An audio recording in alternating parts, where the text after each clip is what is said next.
ખેડૂતો માટે વધુ એક સારા સમાચાર સામે આવ્યા છે। દેવભૂમિ દ્વારકામાં મગફળી ખરીદીનું કેન્દ્ર કાર્યરત થયું છે। ટેકાના ભાવે મગફળી ખરીદીનું ચોથું કેન્દ્ર કાર્યરત। જામ ખંભાળિયામાં મગફળી ખરીદીનું ચોથું સ્થળ હવે મળી રહેશે। લાલપરડા જૂથ સેવા સહકારી મંડળીએ તેની શરૂઆત કરી છે। 20 કિલો મગફળી 1452 રૂપિયાના ભાવથી ખરીદી કરી શકાશે। સરકારી ધારા ધોરણ પ્રમાણે ખેડૂતોની મગફળી ખરીદી શકાશે।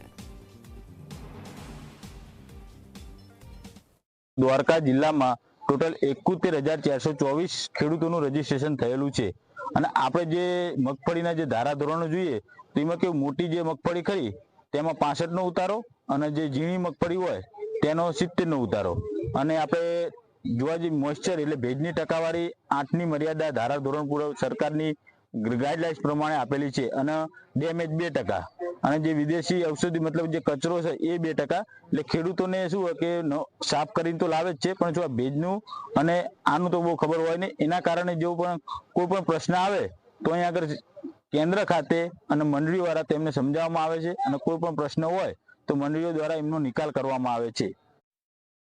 આજરોજ જામ ખંભાળિયા તાલુકામાં શ્રી લાલપેડા જૂથ સેવા સહકારી મંડળી દ્વારા સલાયા રોડ પાસે ટેકાના ભાવે મગફળીનું કેન્દ્રનું ખરીદીનું આજ પ્રક્રિયા ચાલુ કરવામાં આવી છે, જેમાં 51 ખેડૂતોને બોલાવવામાં આવ્યા છે અને તમામ ખરીદી નિયમો અનુસાર જ કરવામાં આવે છે। કોઈ પણ જાતને ખેડૂતોને તકલીફ નહીં પડે અને સર્વેનું વહેલી તકે વારો આવી જશે। ખંભાળિયામાં ટોટલ 4 સેન્ટર થયા છે અને 24,000 જેવા ખેડૂતોનું રજીસ્ટ્રેશન છે, એટલે વહેલી તકે ટાઈમસર બધા ખેડૂતોનો વારો આવી જશે। કેટલા દિવસ ચાલશે? 60 દિવસ જેવું છે, 60 થી 70 દિવસ જેવું ચાલશે।